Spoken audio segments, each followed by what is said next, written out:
Halo pemirsa, kembali Anda menyaksikan Halo Indonesia. Dan seperti biasa selama 1 jam ke depan kami akan menghadirkan beragam informasi. Dan untuk hari ini ada informasi apa saja, Matt? Ya, Loren dan juga pemirsa, berita utama hari ini datang dari peraturan uji KIR untuk peningkatan kualitas angkutan online.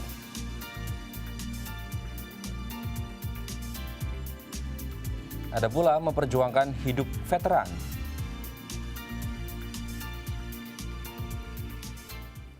Selain itu kami juga akan berbincang bersama pelatih The Resonance Children's Choir. Dan inilah Halo Indonesia selengkapnya.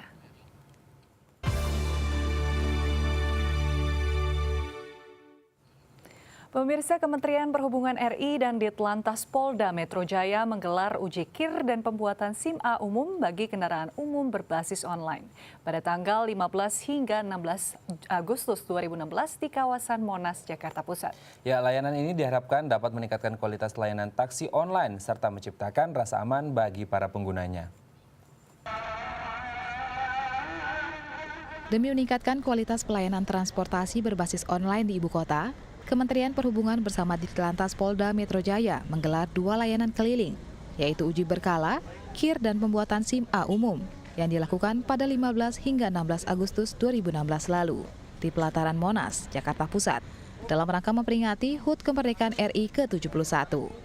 Sebanyak 100 pengemudi yang berasal dari 3 perusahaan taksi berbasis online antusias melakukan uji kelayakan kendaraan, yang merupakan tindak lanjut dari Peraturan Menteri Perhubungan Nomor 32 Tahun 2016 tentang penyelenggaraan angkutan orang dengan kendaraan bermotor umum tidak dalam trayek. Kenapa harus di-KIR? Ya, karena safety-nya itu harus ada di kendaraan yang biasa dibandingkan dengan kendaraan yang umum.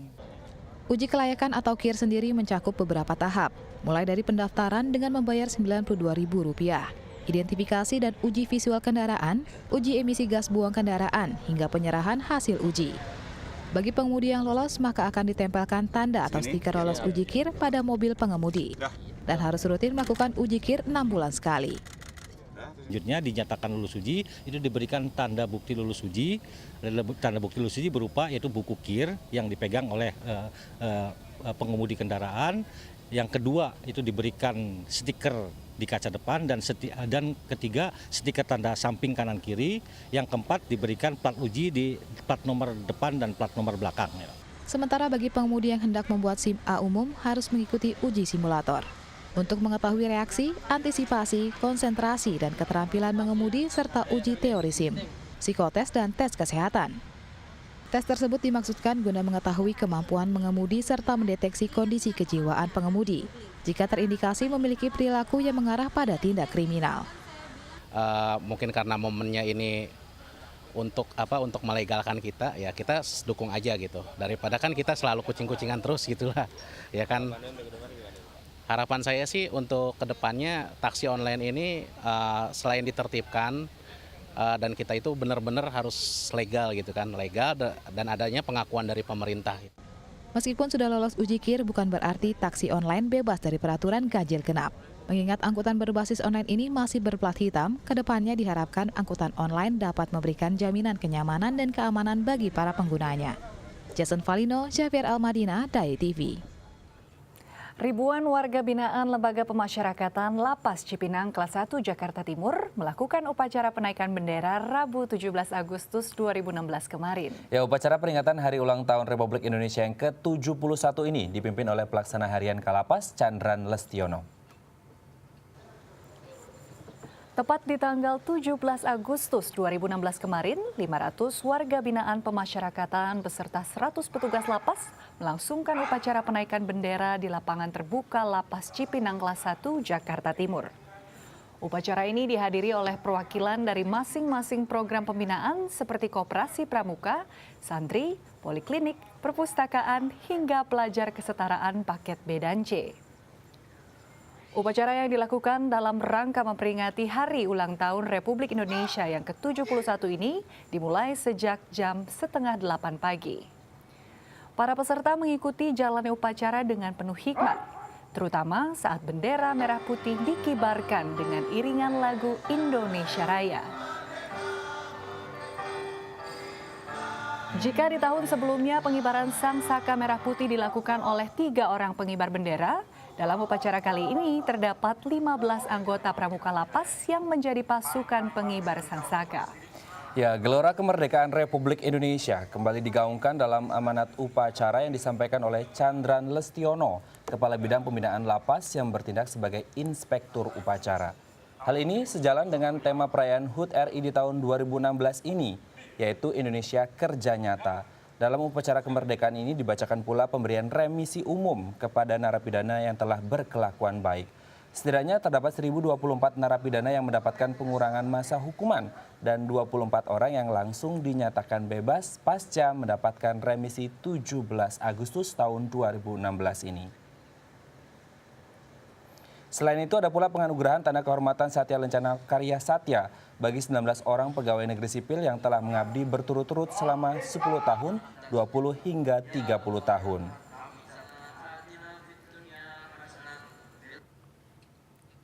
Kita harus tetap jaga semangat patriotisme, satu itu. Karena kemerdekaan ini kita rebut tidak dengan mudah. Dan perjuangan ini baru kita awali. Dengan umur 71 tahun ini kita harus benar-benar menjaga tetap semangat kemerdekaan, merebut apa yang kita cita-citakan selama ini. Jadi tidak hanya merdeka dalam bentuk harfiah atau namanya saja, tapi kehidupan kita angkat dari yang tidak ada kita adakan, yang tadinya mengangkat yang kelas kemiskinan kita angkat untuk kesejahteraan lebih baik. Pemirsa, demi menciptakan lingkungan Jakarta yang lebih rapi dan teratur, sebuah gerakan moral Bike to Work Indonesia terus berupaya mengajak warga ibu kota serta berperan menjadi contoh dengan bersepeda dalam melakukan mobilitas. Ya, komunitas ini pun berasal dari berbagai komunitas sepeda, dari berbagai era, kalangan profesi, dan juga gender. Berawal dari kepedulian terhadap lingkungan dan keprihatinan terhadap kemacetan ibu kota, sebuah gerakan moral Bike to Work Indonesia yang terbentuk sejak 12 tahun lalu menunjukkan eksistensinya lewat berbagai kegiatan khususnya di kota Jakarta. Gerakan ini sendiri merupakan gabungan dari beragam komunitas sepeda yang ada seperti Komunitas Sepeda Tua Indonesia, Komunitas Ontel Batavia, Asosiasi BMX Indonesia, Komunitas Lowrider, dan masih banyak lagi. Gerakan yang merupakan gabungan dari ragam komunitas sepeda ontel, lipat, off-road, serta lowrider, dan beranggotakan dari berbagai kalangan profesi, usia, dan gender ini bahkan sempat melakukan upacara bendera memperingati HUT RI ke-71 di Plaza Selatan Gelora Bung Karno, Jakarta kemarin. Ya, hal ini dilakukan sebagai wujud aksi nasionalisme sekaligus menjadi contoh bagi warga ibu kota agar menggunakan sepeda dalam mobilitasnya demi pelestarian lingkungan, pengurangan kemacetan, dan solusi kesehatan jiwa dan raga. Melalui kegiatan bersepeda ini nantinya juga mendapat dukungan dari berbagai kalangan, termasuk pemerintah dan fasilitas untuk pemenuhan hak para pengguna sepeda.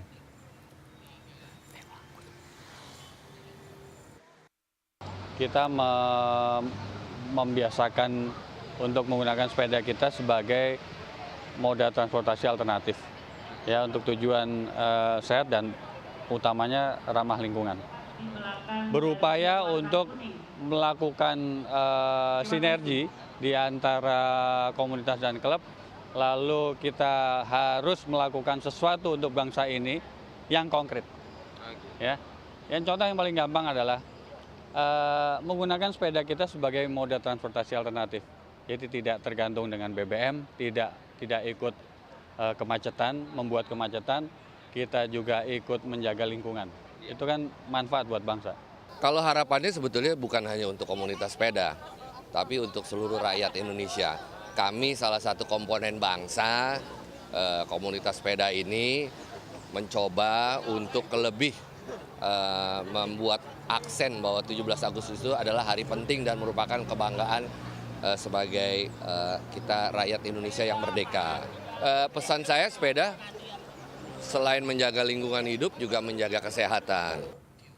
Pemirsa, suasana kemeriahan peringatan HUT ke-71 RI juga terasa di kota Medan, Sumatera Utara. Berbagai elemen masyarakat yang tergabung dalam komunitas memeriahkan Hari Kemerdekaan dengan berbagai cara, mulai dari upacara bendera hingga kegiatan donor darah. Ya, di Kelurahan Medan Sunggal, Medan, Sumatera Utara, masyarakat yang tergabung dalam berbagai komunitas seperti Kenduri Kopi, Presis, Lingkar Baca Bumi Putra, dan Sepeda Ontel merayakan peringatan kemerdekaan Indonesia dengan berbagai kegiatan. Mereka melakukan upacara bendera, merekonstruksi detik-detik proklamasi kemerdekaan dikumandangkan secara khidmat.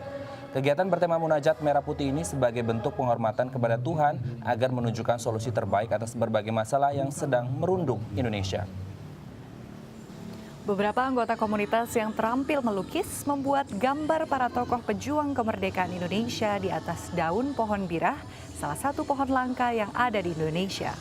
Penggunaan daun birah sebagai media lukis sekaligus mengenalkan kembali keanekaragaman hayati di Indonesia. Sebagai bentuk kepedulian kepada sesama, peringatan Hari Kemerdekaan ini diisi dengan bakti sosial donor darah.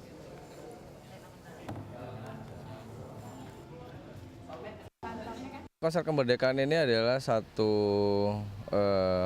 kita memperingatin Hari Kemerdekaan Republik Indonesia, di mana ini sudah masuk ke tahun ketiga. Tahun ketiga ini kita mengambilnya dengan temanya Munajat Merah Putih. Kedepannya sih kita kalau bisanya kegiatan ini lebih mereka bisa bergabung lagi lah, lebih seritunya pastinya. Yang pertama ya berhubung ini di Hari Kemerdekaan Republik Indonesia. Jadi ada beberapa item yang memang kita merasa saatnya untuk saling berbagi gitu. Jadi yang pertama kita merasa darah pun dibutuhkan orang, itu aja. Yang kedua ya karena donor darah itu memang bagus. Bukan masalah mau dan tidak maunya, kapan kita dibutuhkannya itu wajib kita kasih kan gitu. Ya, pemirsa, masih terlukis jelas di ingatan para veteran tentang bagaimana perjuangan mereka dahulu kala berjuang secara sukarela merebut kemerdekaan Republik Indonesia. Namun kini masih banyak veteran yang hidup memprihatinkan karena santunan tiap bulan yang masih jauh dari cukup. Gedung Perintis Kemerdekaan masih berdiri kokoh di pusat Jakarta. Meski sudah terlihat usang, namun inilah atap bagi puluhan veteran. Ya, mereka adalah para sukarelawan yang dahulu berjuang ikut merebut kemerdekaan Indonesia. Meski sudah memasuki usia lanjut, namun semangat mereka terus hidup. Seperti Absalomon Mou, ia adalah veteran pembela Trikora asal Papua. Kulit keriputnya tak menyembunyikan semangat juangnya yang dahulu. Ia tak lupa bagaimana para prajurit harus siap siaga dalam posisi melawan musuh kala itu.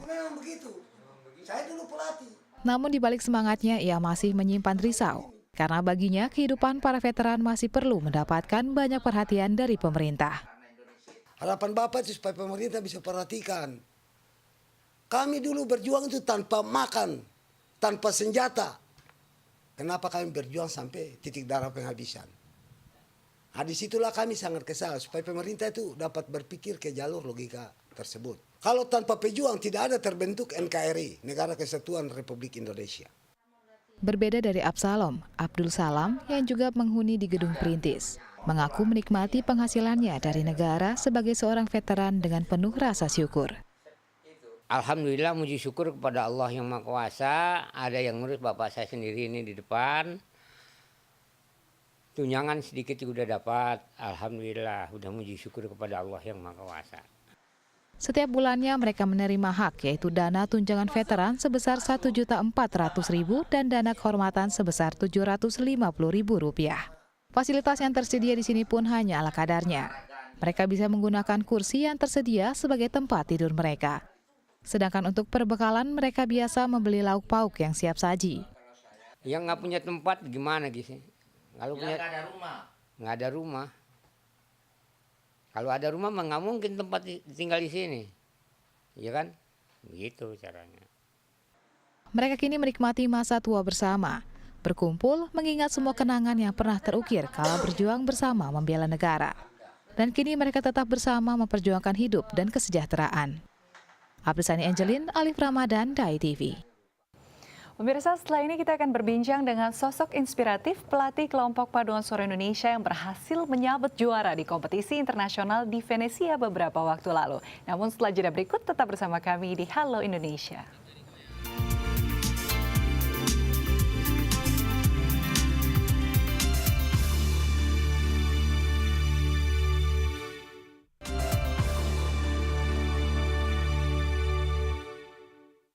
Baik, Anda masih bersama kami di Halo Indonesia dan dalam segmen Bincang Halo Indonesia kali ini masih dalam aura Hari Ulang Tahun atau Kemerdekaan Indonesia yang ke-71. Hari ini kita akan membahas tentang anak-anak yang memang berprestasi, anak-anak bangsa yang berprestasi di kancah internasional. Betul banget, dan mereka ini adalah anak-anak bangsa yang kemarin ini baru saja memenangkan kompetisi internasional, kompetisi choir. Levelnya udah bukan nasional lagi tapi internasional loh, Matt, di Venezia, Italia. Wah, luar biasa sekali ya. Kita harus belajar nih ya. Iya. Supaya bisa berprestasi dalam kancah internasional. Nah, untuk membahas tentang bagaimana kemudian kiprah dari The Resonance Children Choir ini telah hadir bersama kami di studio Halo Indonesia, Fiona selaku pelatih dari The Resonance Children Choir. Namun sebelum kita berbincang dengan beliau, kita saksikan dulu tayangan berikut. Anak-anak Indonesia yang tergabung dalam paduan suara The Resonance Children's Choir mengharumkan nama Indonesia setelah berhasil meraih juara 1 dalam kompetisi paduan suara internasional Claudio Monteverdi International Choral Festival and Competition yang berlangsung di Venezia, Italia pada 7 hingga 10 Juli lalu. The Resonance Children's Choir membawakan 4 buah lagu dan berhasil meraih juara pertama untuk kategori Children's and Youth Choir dalam kompetisi ini. Kelompok paduan suara yang berdiri sejak tahun 2007 lalu ini tidak hanya memiliki harmonisasi suara yang indah, mereka juga menampilkan koreografi yang dinamis dan hidup. Sebelum tampil dalam kompetisi di Venezia, 43 anak yang tergabung dalam The Resonance Children's Choir ini rutin melakukan beberapa latihan, mulai dari olah vokal hingga latihan fisik. Ya, kita ucapkan congratulations, selamat untuk prestasi yang sangat luar biasa ini. Ya, membanggakan nama Indonesia. Memang ya, budaya Indonesia itu kalau dibawa keluar dan dikemas dengan baik itu bisa sangat membanggakan, Matt ya. Ya, hadiah untuk ulang tahun Indonesia ke-71 ya. Kita langsung sapa, ada Fiona. Halo Fiona, apa kabar? Halo, baik. Selamat datang di Halo Indonesia. Ya, terima kasih. Ini mukanya cerah sekali ya, karena baru saja menang. Nah, ini menjadi pertanyaan, pernah nggak nyangka bakal jadi juara? Nggak menyangka sama sekali, karena waktu kita di sana, kita mengikuti opening concert yang diikuti oleh semua peserta, dan kita melihat, wah, peserta-peserta lain sangat siap juga gitu untuk mengikuti kompetisi, dan mereka memiliki kualitas yang super juga. Tapi ternyata kualitasnya lebih super Indonesia ya, karena jadi juara. Nah, apa sih persiapan terbesar yang dilakukan oleh teman-teman sebelum berangkat ke Venezia? Persiapan terbesar, latihan dengan rutin, berikut dengan latihan fisiknya juga. Untuk koreografinya ya? Untuk koreografi dan untuk melatih stamina anak-anaknya juga. Oke, kalau boleh tahu berapa lama sih ini dari persiapan awal hingga akhirnya berangkat ke sana, itu prosesnya berapa bulan? Sekitar 1 tahun ya. Jadi kami dari pihak pelatih dan penasihat juga pertama-tama harus memilih kompetisi mana yang bisa kami ikuti. Lalu setelah itu kita pilih anak yang bisa ikutan dengan lomba. proses seleksi ya? Iya, jadi kita ada audisi internal lagi, nggak semua anak bisa ikut. Terus baru kita mulai latihan lagunya sudah dikuasai, baru kita tambahi dengan koreografi. Oke, kita berbicara dari awal audisi, tadi ada seleksinya juga ya. Apa yang kemudian ada jenis-jenis apa yang dinilai oleh teman-teman ini agar mereka bisa masuk dalam jajaran tim di Resonance Children Choir? Ini audisi untuk masuk ke TRCC itu. Audisi untuk masuk ke TRCC tentunya kami memilih anak yang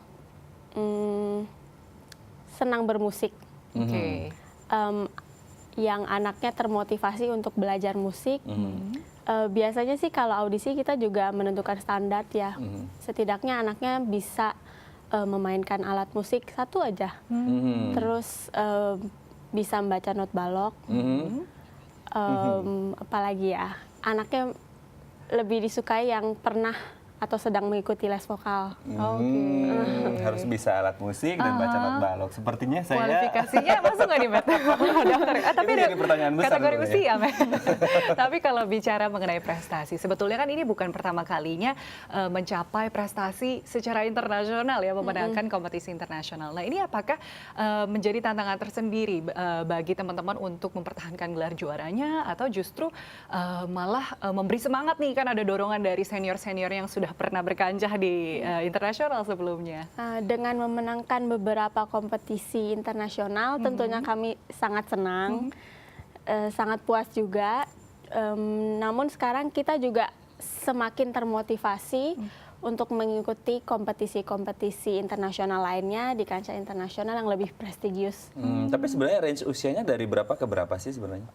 Range usianya sekitar dari 8 sampai 16 tahun. Oke. Itu memang aturan dari Indonesia sendiri kah atau ada international requirements yang memang harus antara 8 to 16 gitu? Setiap kompetisi memiliki peraturan berbeda-beda. Masing-masing ya. Oke. Nah, kalau boleh dijelaskan juga ke pemirsa, mungkin udah banyak nih yang nonton di YouTube, di mana-mana videonya. Tapi sebetulnya kemarin Resonance Children Choir ini membawakan berapa lagu sih dan apa aja tuh? Untuk kategori children, kita membawakan 4 buah lagu. Perlu dijelaskan nggak nih? Boleh dong. Pertama, Salve Regina, karya Javier Busto. Kedua, Der Wassermann, karya Schumann. Wow. Lalu Hip Street, itu karyanya Vero Aldiansyah Stefanus. Dia itu komposer muda berbakat Indonesia. Satu lagi, Bungong Jempa, aransemennya Vero Aldiansyah Stefanus juga. Oke, jadi campuran ya lagunya, ada yang klasik, kemudian ada yang lagu daerah juga dan lain sebagainya. Kontemporer juga. Kontemporer juga. Tapi sebenarnya berangkat dari Indonesia sudah optimis belum sih akan menjadi juara? Optimis kah? Lumayan optimis, tapi kita kan juga bisa lihat di internet siapa peserta-peserta lainnya, dan kita juga bisa dibilang agak-agak stalking kali ya, lihat mereka sudah berprestasi di mana aja, karena memang beberapa dari mereka sudah pernah mengukir sejarah juga, memenangkan berbagai kompetisi internasional juga. Gitu. Luar biasa ya. Prestasi yang sangat membanggakan. Mungkin nanti kita ke depan bisa ikutan The Resonance. Adult choir ya kalau kita ya, kayaknya udah nggak masuk yang kategori children. Fiona, menarik banget, nanti kita masih akan tanya-tanya lagi nih seputar prestasi terbarunya. Namun sesudah jeda berikut pemirsa, jadi jangan kemana-mana, tetap bersama kami di Halo Indonesia.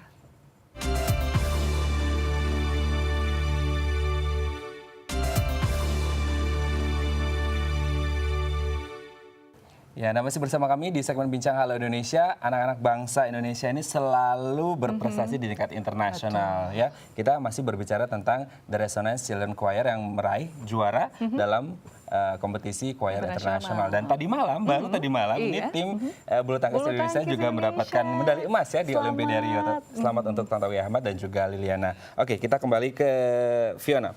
Fiona, international competition, berapa negara yang berkompetisi? Pada kompetisi yang kami ikuti bulan Juli lalu, ada 5 negara. 5 negara, tapi berapa peserta? Pesertanya berapa ya? Aku nggak ingat jelas, tapi kayaknya sekitar 5 atau 6 juga. 5 atau 6, berarti memang benar-benar terpilih sekali timnya ya? Iya. Karena memang ada seleksi sebelumnya ketika sebelum ke Venesia, ada seleksi khusus nggak sih sebenarnya? Atau semua orang bisa mendaftar atau semua grup bisa mendaftar, akhirnya mereka berangkat ke Venesia? Oke, semua grup bisa mendaftar. Oke. Nah, tapi kan selama jalan-jalan ke luar negeri pasti banyak juga pengalaman yang didapat nih. Bisa cerita nggak sih serunya gimana? Mungkin proses adaptasinya secara ini kompetisi di luar negeri gitu ya? Mungkin dari jet lag-nya, penyesuaian cuacanya, atau mungkin berpengaruh juga ke suara gitu. Yang paling pertama sih jet lag-nya ya. Jadi begitu kita sampai di sana, hari pertama deh ya, anak-anak jam 4 pagi, jam 5 pagi udah bangun semua, dan mereka sudah berisik dari pagi. Pemanasan. Terus makanannya juga beda kan ya. Begitu di Venice, di Italia, kita hampir tiap hari makan pasta. Terus mereka kayak agak bosan ya. Terus jadi kita berinisiatif, kita beliin mereka sambal. Dan mereka senang sekali. Nambah semangat. Oke, ini biasanya kalau kita berbicara tentang choir ya, Loren dan juga pemirsa mungkin pikirannya hanya ya nyanyi, kemudian hanya bergerak kecil, tapi ini beda dengan The Resonance Children Choir. Mereka juga pakai pakaian tradisional dan bergerak ya.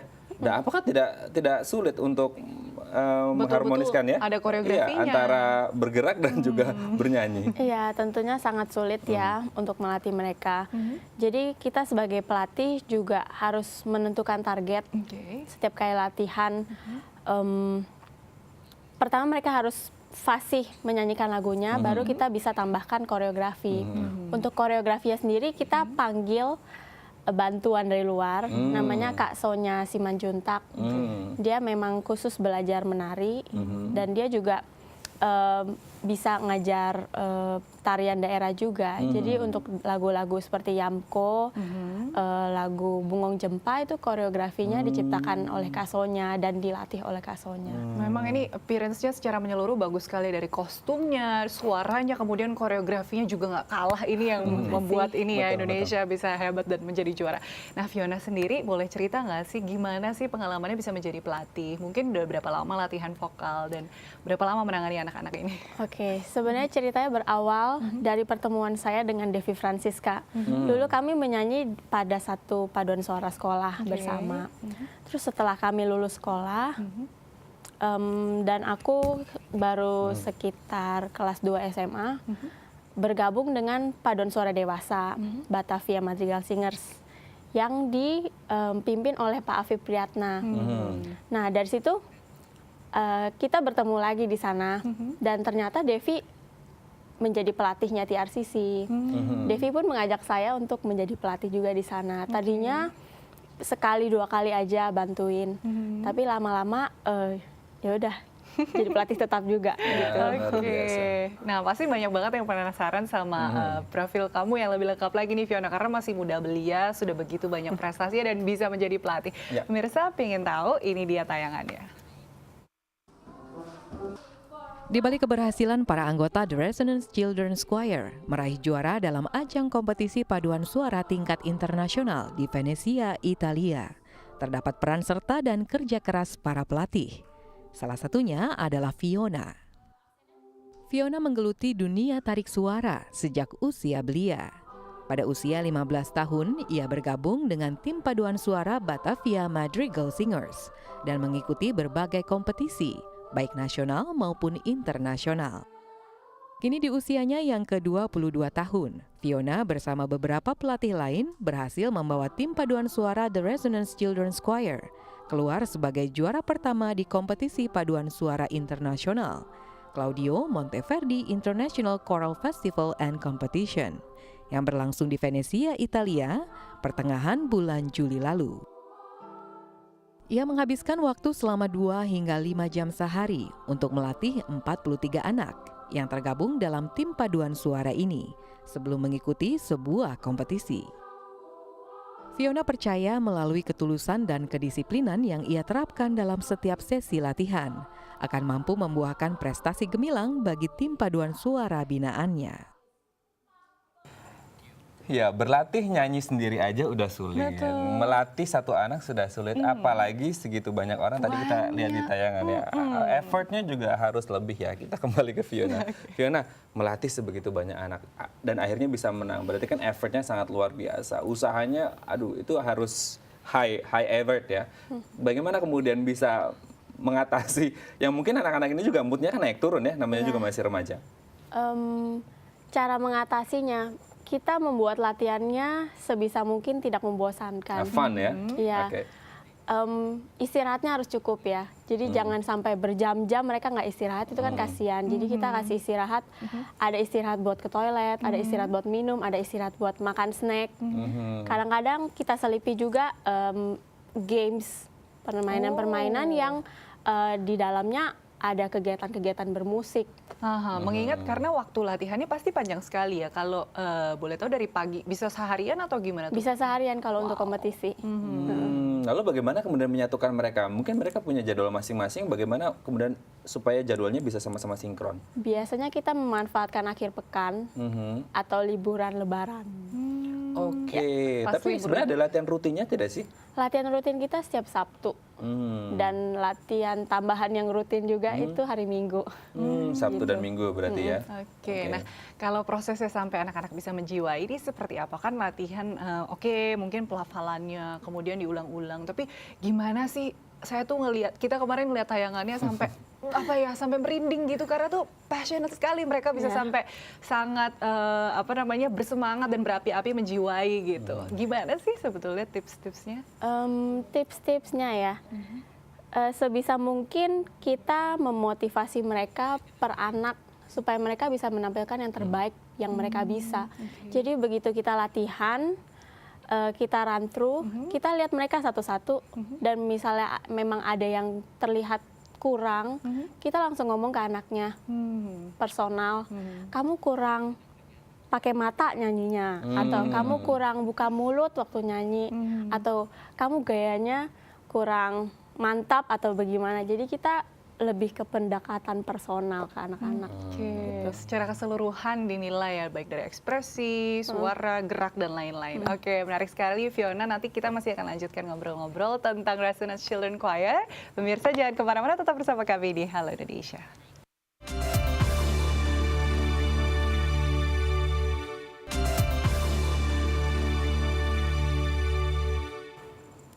Baik, Anda masih bersama kami di segmen Bincang Halo Indonesia. Persiapannya 1 tahun. Iya. Nah, ini berarti benar ya. Luar biasa. Betul. Persiapan yang baik adalah kunci keberhasilan. Tanpa persiapan yang ada hanyalah kegagalan. Nah, itu dia. Merdeka, Mari ya. kita ngobrol lagi langsung tanya. Kenapa nih saya masih merdeka banget ya? Masih merdeka. Kita kembali ke Fiona.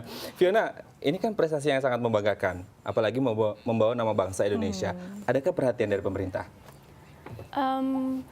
Sebenarnya kita pernah mendapat dukungan dari Pemda Jakarta. Waktu tahun 2012 kita berkompetisi kancah internasional juga, cuman kompetisinya diadakannya di Bali. Nah, setelah kompetisi kami yang di Bali itu, kita belum mendapat dukungan lagi sih. Dan kami berharap kita bisa mendapat dukungan lagi dari pemerintah. Iya dong, karena ini membawa nama bangsa ya. Pasti, apalagi sudah dilihat di publicly udah makin banyak nih yang tahu ya Resonance Children Choir. Nah, selanjutnya kemarin udah Venesia ditaklukkan. Ada rencana ke depan nggak untuk kompetisi-kompetisi berikutnya nih? Kita sih berusaha supaya setiap tahun kita mengikuti kompetisi internasional. Untuk tahun depan kita belum menentukan kita mau ikut yang mana. Tapi rencananya setiap tahun memang ada ya? Iya. Tapi berbicara tadi 5-6 peserta dari berbagai negara, saingan terberatnya dari mana? Dan kenapa kemudian disebut dengan saingan terberat? Susah ya ngomongnya, karena mereka Semua berat ya? semua berat. Oke. Semuanya sangat-sangat bagus. Punya ciri khas sendiri, dan pemimpinnya juga kelihatan banget pemimpin yang bagus-bagus gitu. Tapi apa yang bisa dipelajari dari tim lain? Dari tim lain, mungkin mereka punya cara nyanyi yang berbeda dari kita. Ada beberapa hal pasti mereka juga lebih bagus dari kita. Kalau Gitu. crowd internasional sendiri gimana sih? Mereka responsif nggak? Kemudian sempat mungkin apa diliput juga sama media sana, sempat dapat exposure dan sebagainya. Dari sana kita bisa lihat penonton-penonton senang sih sama kita. Apalagi anak-anak kita banyak yang kebetulan badannya juga kecil-kecil. Mungkin mereka sebenarnya udah umur berapa tapi badannya masih kecil, jadi masih terlihat kayak lucu-lucu, Imut-imut ya. imut-imut gitu. Saya dengar sampai standing applause ya terakhir. Iya. Wah. Oh, oke. Berarti standing ovation-nya juga luar biasa ya. Iya. Tapi sebenarnya ini kan tidak hanya The Resonance Children Choir atau TRCC saja ya di Indonesia, anggota choir. Masih banyak yang lain paduan suara. Nah, ada nggak sih tips-tips khusus atau pesan-pesan khusus untuk teman-teman yang ingin juga masuk ke dalam kancah internasional? Maksudnya tips personal dari saya. Kita nggak cukup hanya bermimpi, tapi kita harus kerja keras dan tentunya dengan berdoa untuk mencapai mimpi itu. Oke, berarti dream, believe, and make it happen ya sebenarnya. Ya, gitu lah. Oke. Ini masih dalam rangka kemerdekaan ya. Ya. Ini baru kemarin 17 Agustus. Ada nggak pesan-pesan khusus untuk generasi muda yang ingin juga berprestasi di kancah internasional? Secara lebih general. Secara lebih general, percaya aja kalau kita itu generasi muda yang bisa mengubah dunia. Amin. Iya, oke deh kalau gitu Fiona, terima kasih banyak ya atas waktunya. Sama-sama. Sukses terus dengan Resonance Children Choir dan semoga Makasih. semakin membawa kebanggaan bagi Indonesia di kancah dunia. Amin. Terus berprestasi Amin. ya. Baik pemirsa, terima kasih Anda sudah menyaksikan segmen bincang ini. Tapi jangan kemana-mana karena sesudah ini kita masih punya beragam informasi lainnya. Tetap bersama kami di Halo Indonesia.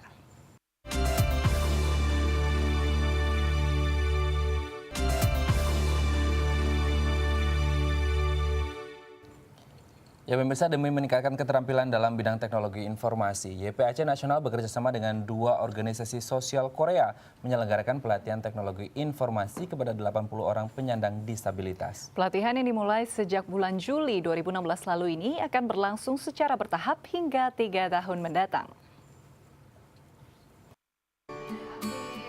Sejak bulan Juli 2016 lalu, Yayasan Pembinaan Anak Cacat Nasional atau YPAC Nasional bersama dengan dua organisasi sosial asal Korea Selatan, yaitu Korea Society of Rehabilitation for Persons with Disabilities dan Community Chess for Korea, menyelenggarakan pelatihan teknologi informasi bagi 80 penyandang disabilitas fisik dan pendengaran. Mereka dilatih untuk mampu memahami teknologi komputer, baik secara teori maupun praktek. Kami mengadakannya untuk 3 tahun. Kemudian 1 minggu itu 3-4 kali latihan, 1 kali latihan 3 jam. Sekarang dilatih, nanti tahun berikutnya kita nilai lagi. Yang bagus-bagus akan naik ke tingkat berikutnya. Begitu. Maksudnya ke depannya, kalau ini bukan untuk lomba, tetapi untuk memberikan bekal kepada mereka agar supaya kalau dalam bekerja nanti dia punya dasar. Pelatihan teknologi informasi ini disambut positif oleh Kementerian Pendidikan dan Kebudayaan Republik Indonesia. Pasalnya, dari hasil survei yang dilakukan Bank Dunia, keterampilan teknologi informasi adalah salah satu kompetensi yang sangat dibutuhkan dalam dunia pekerjaan. Profesional itu karena adanya 3 kendala, yaitu bahasa Inggris, kedua kepemimpinan, dan ketiga tentang keterampilan ICT. Dan tentunya dengan adanya globalisasi, ICT ini sangat penting. Sementara itu, Kementerian Komunikasi dan Informasi Republik Indonesia mendukung program pembinaan 3 tahun ini, di mana pelatihan ini bisa menjadi wadah pembentukan generasi mendatang yang berprestasi. Kami sudah bekerja sama kurang lebih 5 tahun dengan YPAC dan selalu mensupport baik melalui pelatihan, sertifikasi maupun pengikutsertaan dalam lomba-lomba baik tingkat nasional maupun tingkat Asia Pasifik. Dan 2 tahun berturut-turut kita berprestasi sangat baik dan mudah-mudahan itu bisa dipertahankan untuk selanjutnya.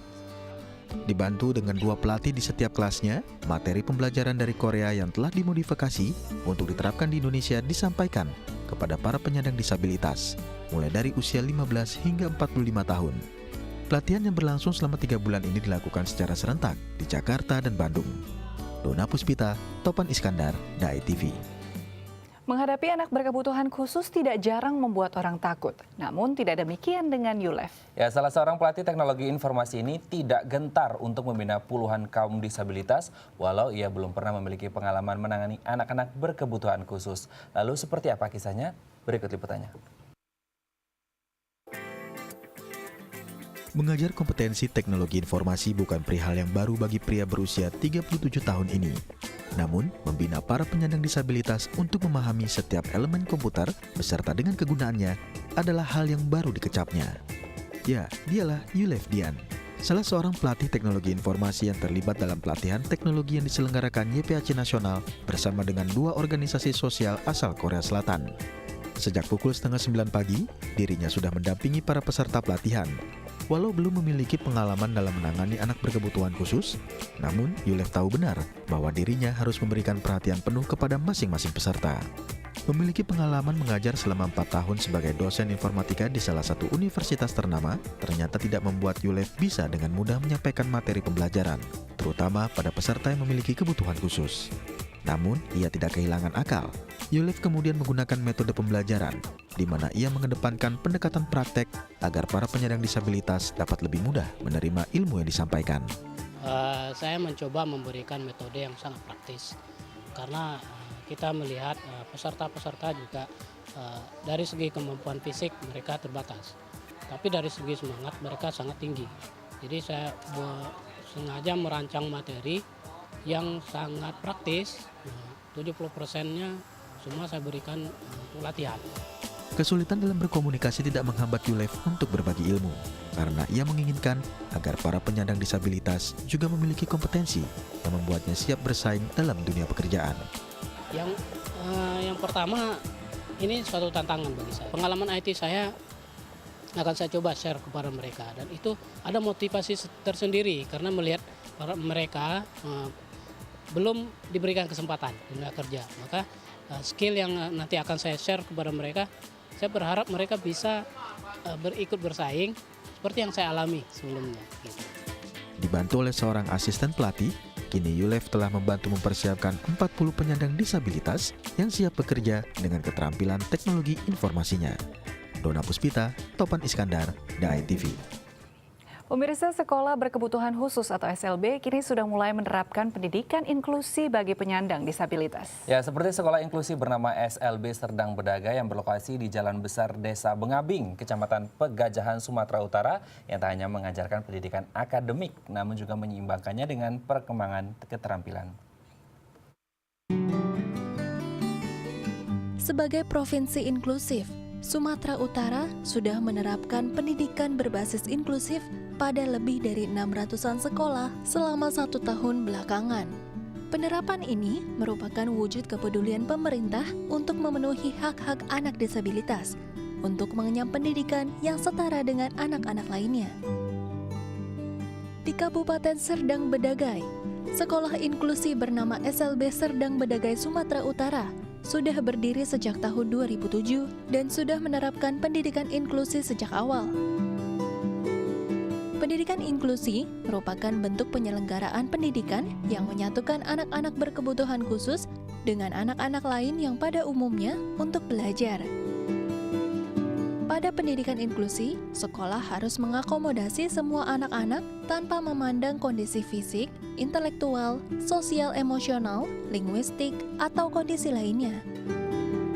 Karena anak-anak berkebutuhan khusus itu bukan hanya anak-anak yang luar biasa dalam artian minusnya, tapi juga anak-anak luar biasa dalam artian plusnya. Itu juga anak luar biasa sesungguhnya yang harus diberikan pelayanan, dan sekolah kita pada intinya siap untuk melayani anak-anak yang dua-duanya, yang luar biasa dalam artian mungkin ada hambatannya, ataupun yang luar biasa dalam arti yang punya keberbakatan dan seterusnya itu.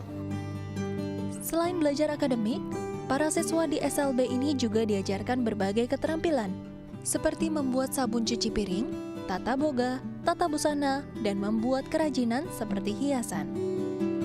Semua pendidikan keterampilan ini diajarkan sekolah sebagai bekal hidup mereka di masa mendatang usai menamatkan pendidikan dari sekolah ini.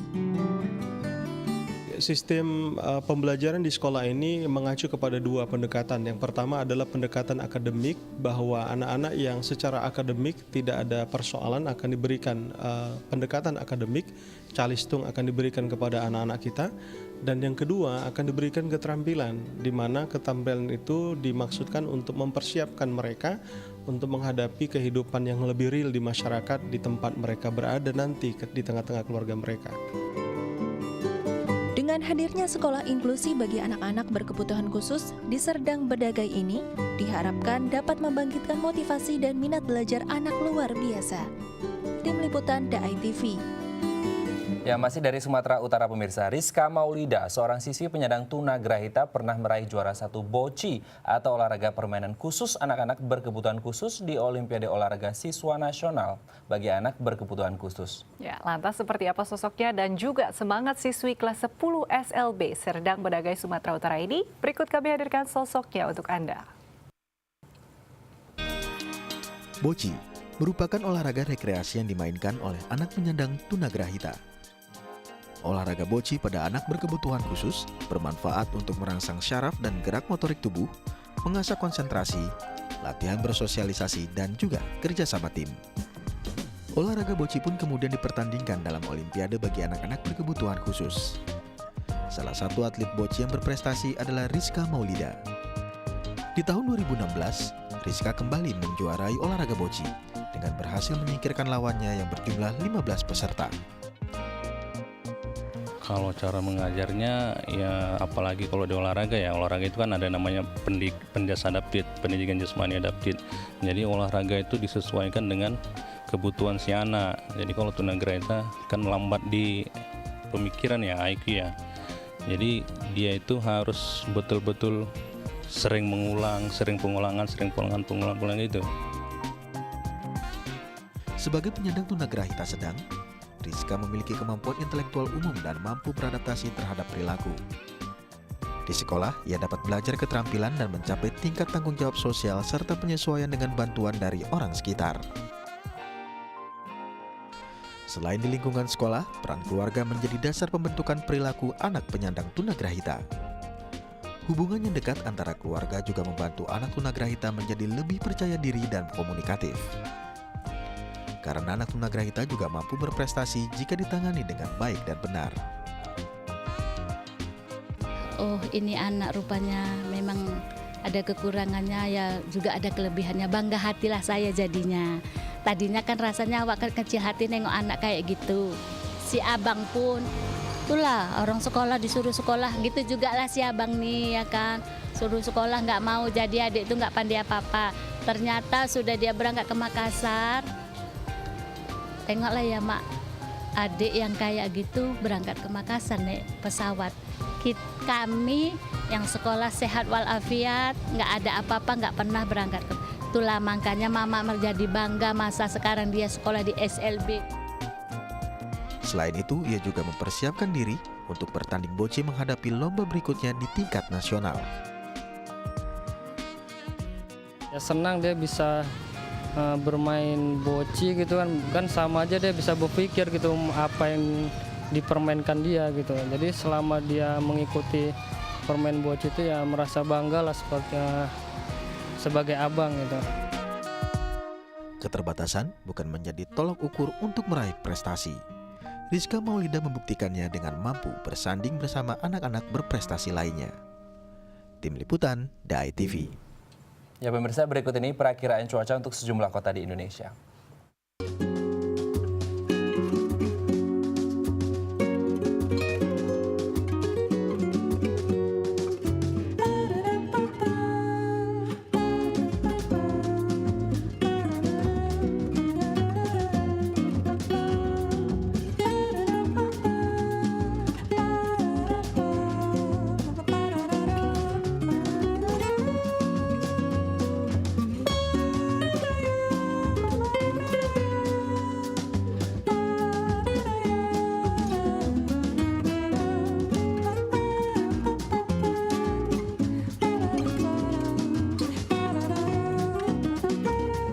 Ya pemirsa, sekian perjumpaan kita hari ini. Saksikan terus Halo Indonesia dari hari Senin hingga Jumat di waktu yang sama. Ya jangan lupa follow Twitter kami di @daai_tv dan @haloindodaitv. Akhir kata saya Lauren Evelyn. Dan saya Raden Madlias mewakili seluruh kru yang bertugas. Mohon pamit undur diri. Sampai jumpa dan selamat beraktivitas.